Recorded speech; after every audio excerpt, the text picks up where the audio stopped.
Halo guys, welcome back to Tech Some Talks with your host Rovolin John. Di episode keempat ini kita akan membahas beberapa perubahan yang terkait dengan ketentuan umum dan tata cara perpajakan di dalam Undang-Undang Harmonisasi Peraturan Perpajakan, bagian pemeriksaan, penyidikan, dan juga penegakan hukum pidana. Bersama saya Rovolin dan juga salah satu expert yang telah hadir pada saat ini yaitu Bapak Chris Medi. Pak, apa kabar? Baik, alhamdulillah. Puji Tuhan, alhamdulillah. Saya udah lama gak pakai puji Tuhan ya. Pak Chris, seperti biasa di Tech Some Talks ini pasti kita akan sedikit menceritakan tentang bagaimana Pak Chris bisa menjalani pekerjaan dan juga Pak Chris memiliki masa kecil yang seperti apa gitu. Nah, boleh tahu nggak sih Pak Chris, dan juga ini bisa menjadi sebuah informasi juga ya buat teman-teman. Gimana sih sebenarnya masa kecil Pak Chris, lahirnya di mana dan gimana Pak Chris bisa sampai sekarang sebagai konsultan pajak? Silakan Pak Chris. Ya. Mengenai masa kecil, ada ya sebagian orang bilang saya itu keturunan Ortega katanya. Ortega? Iya, jadi mungkin nanti ya Mas Roho bisa memaklumi ya. Mungkin masih ada ngapaknya sedikit saya gitu. Apa tuh Pak? Ortega itu orang Tegal asli. Orang Tegal asli. Oh jadi dari saya Tegal. kecil di Tegal, Okay. dari TK sampai SMA. TK sampai SMA. Okay. Ya, setelah SMA tahun 88. Waduh, saya masih nggak tahu di mana itu Pak. Oh, masih belum tahu ya. Masih belum turun ke bumi ya. Ya. Jadi tahun 88 saya ke Jakarta, ya kuliah di STAN. Oke. Dari tahun 88 itulah mulailah saya itu banding setir sebenarnya banding setir. Tadinya kan di SMA-nya IPA. Ya. Dan cita-cita saya juga sebenarnya waktu itu ke elektro. Oke, ITB dong berarti ya. UI waktu itu mau ngambil ITB coba nggak pede. Nggak pede ya Pak? Pede, jadi pilihnya UI. Oke, pilihannya bagus juga ya antara ITB atau UI. Saking nggak pedenya. Oke, lanjut Pak.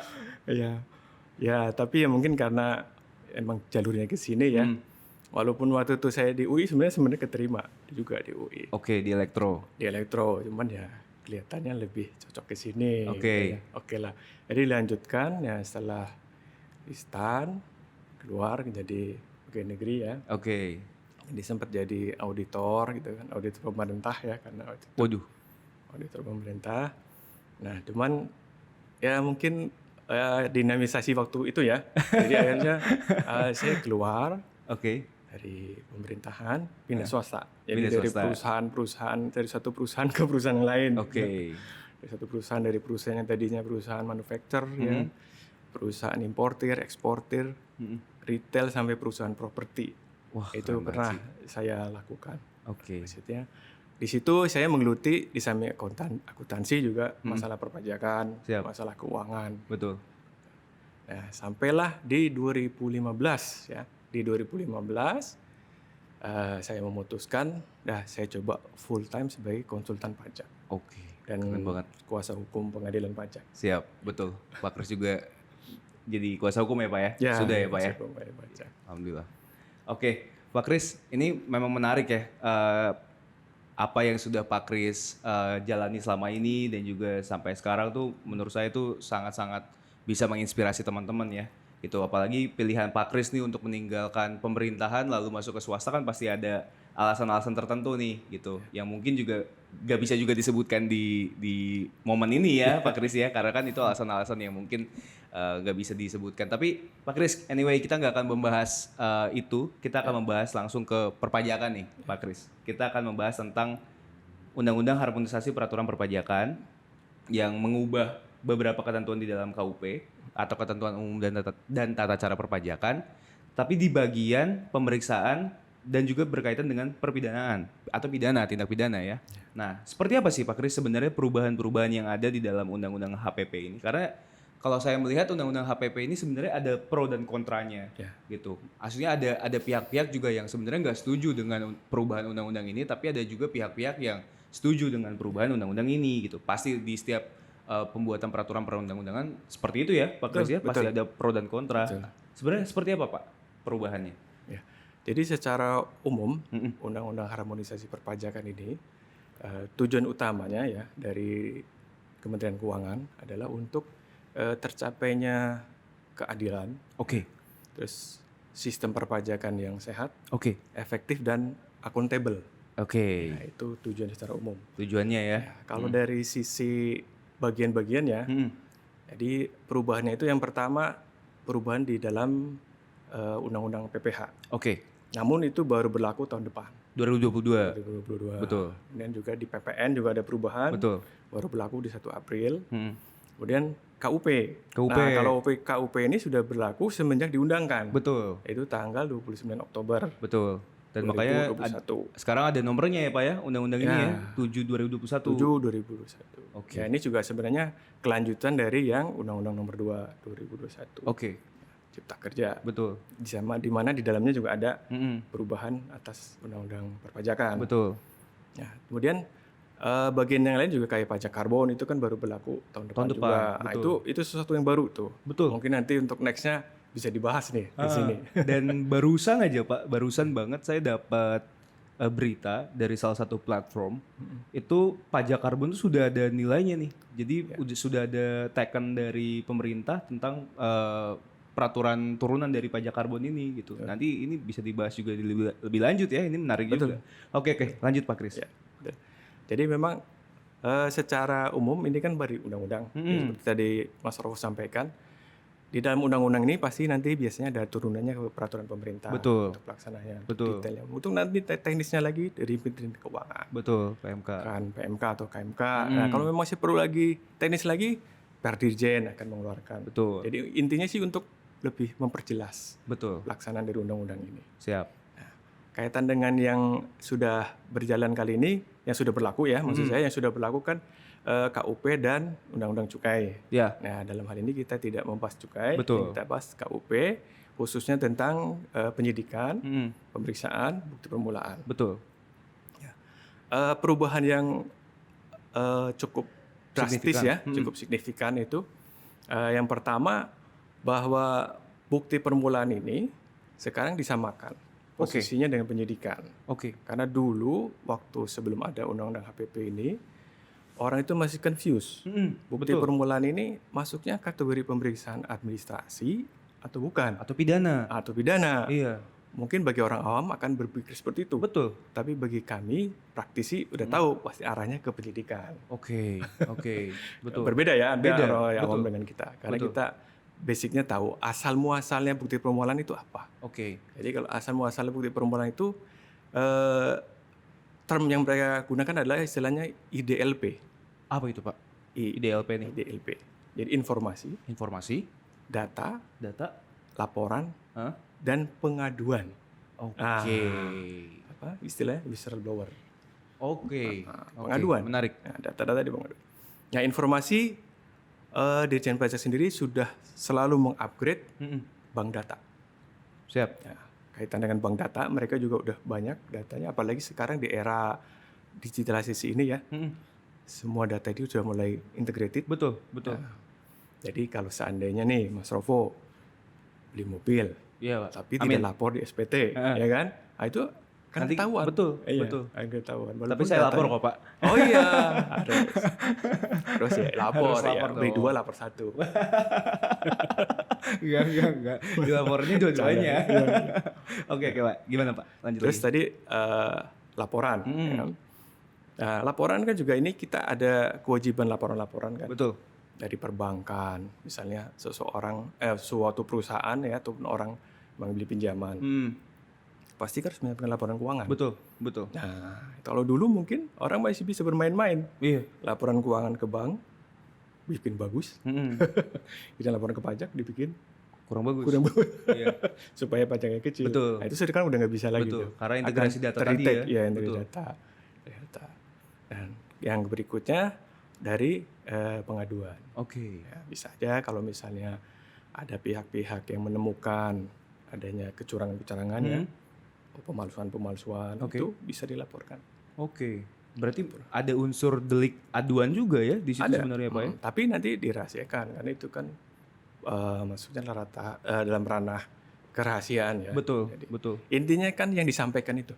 Jadi dari IDLP itu tidak serta-merta langsung dilakukan penyidikan. Mereka menganalisa dulu. Ada tidak unsur pidana di dalamnya. Betul. Karena sesuai ketentuan perpajakan yang dikategorikan sebagai pidana pajak itu ada 3 hal. Ya, yang pertama tanpa sengaja ya. Oke. Ya, bahasa hukumnya itu karena kealfaan. Alfa.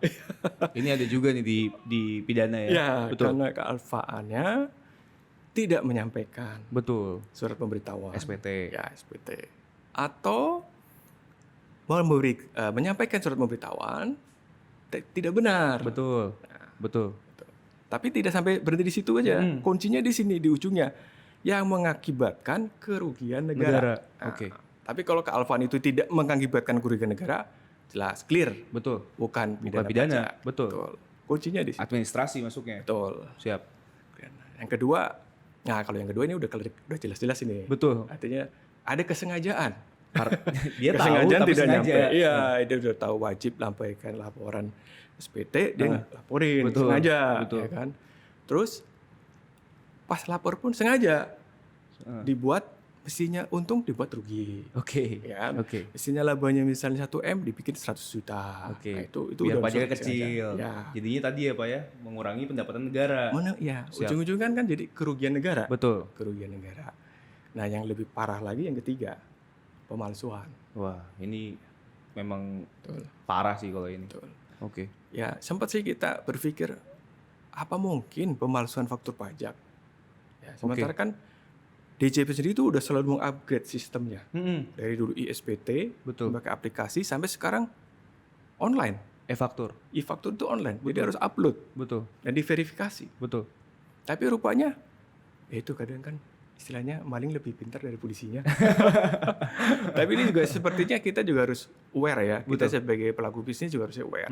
Sebenarnya itu udah diantisipasi dari Ditjen Pajak. Jadi setiap faktur pajak itu ada QR code-nya. Betul. QR code.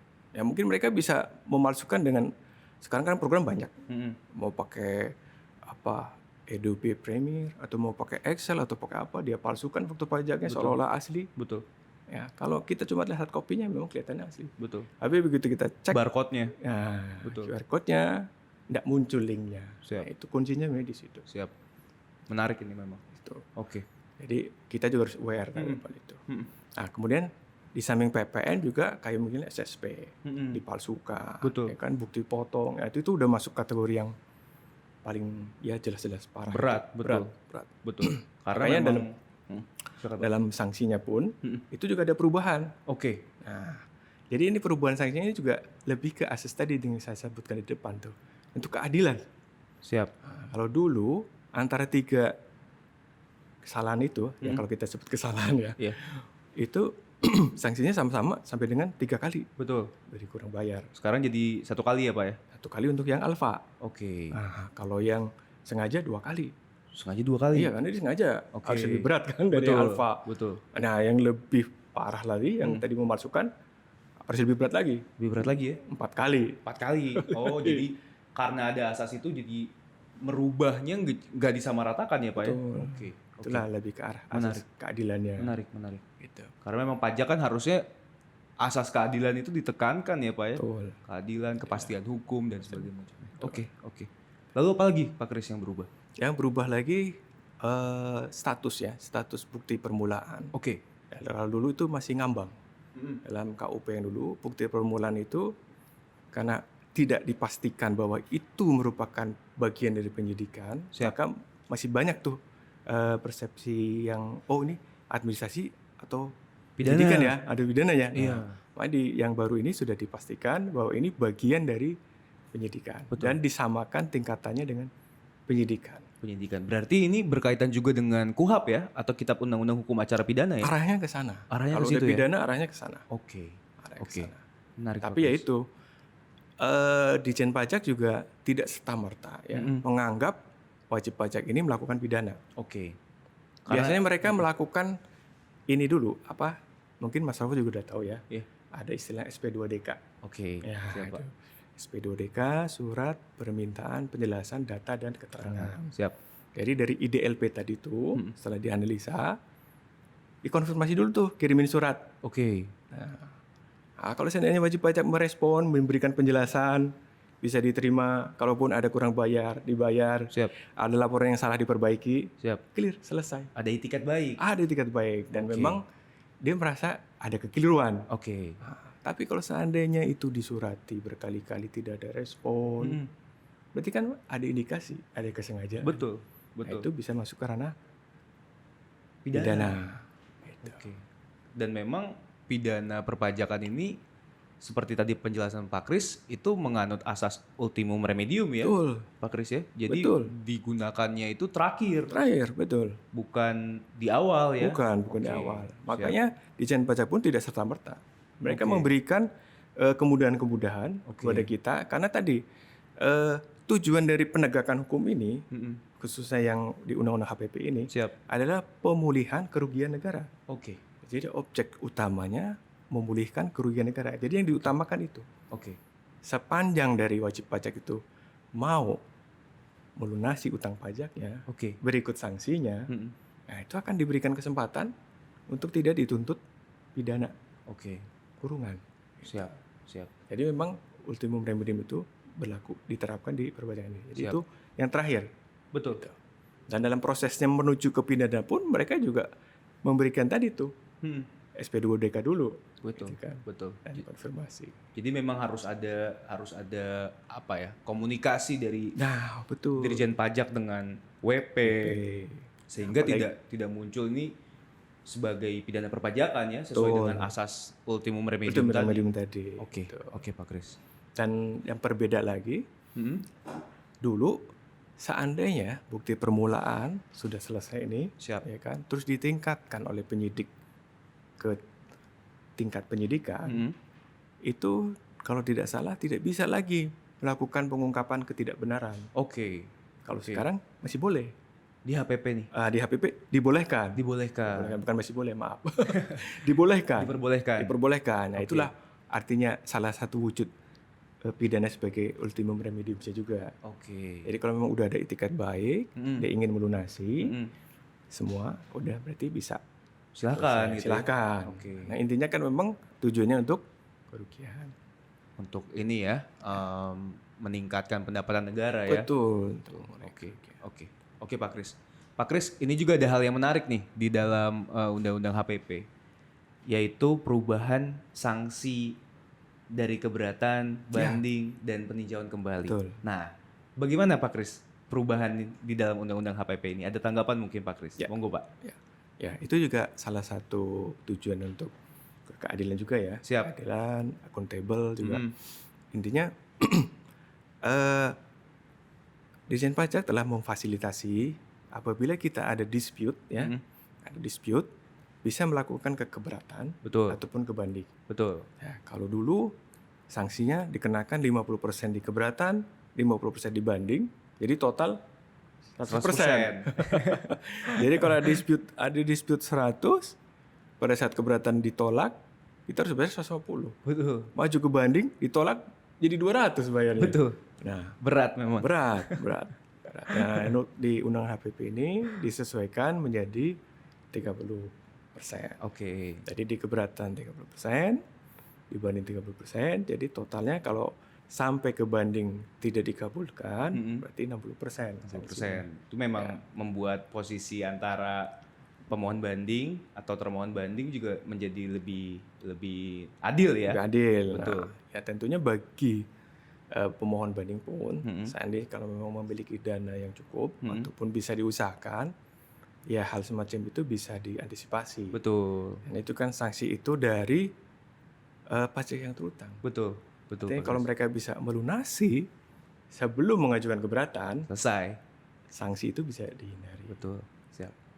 Tapi kadang-kadang rata-rata ya apalagi kondisi COVID ini ya. Masalah keuangan itu menjadi masalah yang common kan. Jangan perusahaan ya, rumah tangga ya. Masalah keuangan jadi masalah sekarang. Memang Pak. Jadi memang COVID ini merubah segala sesuatunya sih. Memang mengerikan sekali sih. Dan memang tindak lanjut dari Undang-Undang HPP ini juga akibat COVID kan sebenarnya. Betul, pemulihan ekonomi juga. Saking mengerikannya COVID itu terhadap pendapatan negara, undang-undang ini juga jadi terbit gitu. Walaupun memang dalam rangka untuk harmonisasi ya, Pak Kris. Salah satu, betul. Siap. Pak Kris, ada lagi nggak Pak yang berubah di dalam HPP di dalam KUP pada undang-undang HPP ini? Ada. Oke. Jadi yang paling krusial ya menurut saya masalah subsidiar. Oke. Pidana lagi ya? Pidana. Jadi dulu sanksi denda. Sanksi denda itu bisa disubsidiar dengan pidana kurungan. Oke. Jadi dulu banyak orang istilahnya, udah saya pasang badan aja lah, saya nggak mau bayar denda. Oke. Itu karena memang memungkinkan. Siap. Sanksi dendanya itu disubsidiar dengan kurungan. Oke. Namun di HPP yang baru ini, di samping dikenain kurungan, sanksi denda jalan terus. Ini nih, jangan main-main nih sama pidana nih, ngeri memang pidana ini. Jalan terus, jadi sekarang tidak disubsidiar lagi. Jadi apabila tadi kan sebenarnya kita udah dikasih kesempatan ya. Pada saat pengadilan pun kita nih sebagai terdakwa seandainya bisa melunasi, Menteri Keuangan bisa mengajukan ke kejaksaan untuk menghentikan penyidikan. Karena tujuannya udah terpenuhi kan untuk pemulihan kerugian negara. Siap. Kan udah tertutup. Siap. Tapi kalau ada yang membandel terus, nggak bayar juga, sampai akhirnya diputus pengadilan, nah itu paling lama 1 bulan, kejaksaan itu bisa menyita harta atau aset dari terpidana itu. Jadi kenapa ada penyitaan aset itu ya karena memang si posisi terdakwanya itu memang sudah tidak mampu untuk membayar atau membandel ya, Pak Kris ya. Betul. Nah, tidak mampunya ini kadang kan kita harus memastikan. Betul. Makanya di awal-awal, mungkin tadi kelewat ya. Di awal-awal fungsi atau wewenang penyidik ini ditambah. Ya, jadi penyidik sekarang bisa melakukan blokir ya atas aset. Betul. Dari yang disidik. Betul. Jadi artinya pada saat awal ini udah diblokir nih, ya kan? Jadi nggak bisa di kemana-mana kan? Betul. Begitu udah selesai sidang, udah diputus, inkrah, 1 bulan kemudian jaksa bisa menyita untuk dilelang yang nantinya masuk ke kas negara. Ujung-ujungnya memang tetap untuk pendapatan negara. Betul, kerugian negara. Siap. Pak Kris. Pak Kris, kita juga mau membahas tentang penghentian penyidikan nih, yang ada perubahan juga di dalam Undang-Undang HPP. Seperti apa Pak Kris perubahannya untuk penghentian penyidikan ini? Atau seperti apa hal-hal yang merubah di dalam Undang-Undang KUP ini? Itu untuk penghentian itu tadi seperti saya sampaikan bahwa apabila dari terpidana ini melunasi utang pajak plus sanksinya, sampai lunas nih. Ya, kalau sampai lunas ya, kalau sampai lunas itu bisa lakukan penghentian penyidikan. Namun kalaupun nggak sampai lunas, itu tetap diperhitungkan. Jadi dari utang pajak dan sanksi itu dianggap sebagai cicilan. Jadi tidak serta-merta nggak dianggap, tetap dianggap. Tetap ya Pak ya? Tetap. Tapi kalau lebih baiknya ya dilunasi. Karena kan bagaimanapun kan itu kan hak negara. Betul. Ya kan? Betul. Kenapa kok dikenai sanksi? Ya itulah artinya itu wujud pembelajaran kan? Betul. Kalau kita melakukan kesalahan harus diberikan sanksi supaya jerak. Betul. Supaya nggak ada lagi orang-orang yang membandel kan? Betul. Pak Kris, karena memang ada bukan wajib pajak sih. Mungkin bahasa saya oknum ya. Ada oknum-oknum yang memanfaatkan celah-celah di dalam peraturan perpajakan sehingga tadi yang seperti Pak Kris sudah jelaskan ada faktur pajak yang dipalsukan atau tadi yang mengubah subsidinya jadi ya udah saya pasang badan aja jadi kurungan sehingga nggak mau untuk membayar kepada negara ya. Nah itu diperbaiki di Undang-Undang HPP. Betul. Jadi teman-teman Undang-Undang HPP ini ternyata juga memberikan banyak informasi baru ya Pak Kris ya. Betul, dan juga banyak juga menjawab keraguan-keraguan dari teman-teman mungkin di dalam peraturan-peraturan sebelumnya secara khusus ketentuan umum dan tata cara perpajakan ya Pak Kris ya. Ada lagi mungkin Pak Kris terakhir untuk pembahasan kita hari ini? Jadi mungkin sedikit mengklirkan ya antara bukti permulaan dengan pemeriksaan administrasi ya. Yang mungkin banyak orang bertanya. Kalau dalam penegakan hukum Ditjen Pajak ini ada 2 hal kan. Pemeriksaan administrasi dan bukti permulaan. Betul. Semua bermula dari IDLP. Ya. Cuma kalau pemeriksaan administrasi objektifnya adalah untuk mengetahui kepatuhan. Oke. Ya, kenapa sih perlu diketahui kepatuhan? Apa pemerintah nggak percaya dengan wajib pajak? Bukan itu. Betul. Karena kan kita ketahui ya, sistem perpajakan di kita kan self assessment. Betul. Ya, self assessment. Artinya kan pemerintah percaya sebenarnya udah percaya. Betul. Cuma kan kadang kan perlu dicek. Betul. Ya kan? Udah bener belum? Mungkin yang nggak percaya. Betul. Udah bener belum? Betul. Check and balances. Udah bener belum? Tapi ya memang ya manusiawi ya. Betul. Namanya ya kita ambil analogi aja kalau kita misalnya MCU, general check up. Betul. Kita udah merasa sehat pun pas di general check up kan, aduh. Ternyata ada penyakit ini. Iya. Kolesterol saya gimana nih? Tinggi kan? Sama orang pajak juga gitu. Walaupun perusahaan ini udah merasa sudah sesuai aturan. Betul. Pas diperiksa pasti ada aja. Betul Pak. Betul. Jadi dari administrasi itu larinya ke kepatuhan. Siap. Nah dari administrasi itu pun bisa lari ke bukti permulaan. Betul. Kalau ternyata dalam pemeriksaan ini ada indikasi yang tadi. Betul. Pidana. Betul. Tapi kalau tidak ada unsur indikasi pidana, selesai. Masih di ranah administrasi. Betul. Wujudnya SKP. Betul. Surat ketetapan pajak. Nah SKP ini pun masih diberikan kemudahan, artinya kesempatan buat wajib pajak. Seandainya masih ada dispute terhadap aturan, sebelum pemeriksaan selesai bisa mengajukan QA. Betul. Quality Assurance. Betul. Ya, kalaupun di QA masih belum bisa terakomodir, tadi bisa mengajukan keberatan, banding, itu sampai PK, alur dari itu dari administrasi. Tapi kalau yang dari penyidikan alurnya bukti permulaan, penyidikan, P21 ke kejaksaan, penyidangan. Oke Pak Kris. Perbedaannya itu. Betul. Dan teman-teman jangan sampai teman-teman masuk atau teman-teman terindikasi memiliki bukper sehingga teman-teman masuk ke dalam ranah pidana ya Pak Kris ya. Ya kita nggak mau mengharapkan itu, jadi teman-teman harus patuh dan juga wajib di dalam peraturan perpajakan. Oke Pak Kris, hari ini pembahasannya menurut saya sangat menarik walaupun memang berat ya untuk membahas pidana ini ya. Terima kasih Pak Kris. Pak Kris sehat-sehat dan juga semoga karir dan juga keluarga memiliki kesuksesan. Amin. Baik teman-teman, demikian episode 4 ini. Semoga teman-teman bisa mengambil hal-hal baru di dalam Undang-Undang Harmonisasi Peraturan Perpajakan, khususnya perubahan di dalam ketentuan umum dan tata cara perpajakan. Saya Rofolin pamit, Pak Kris pamit. Bye-bye.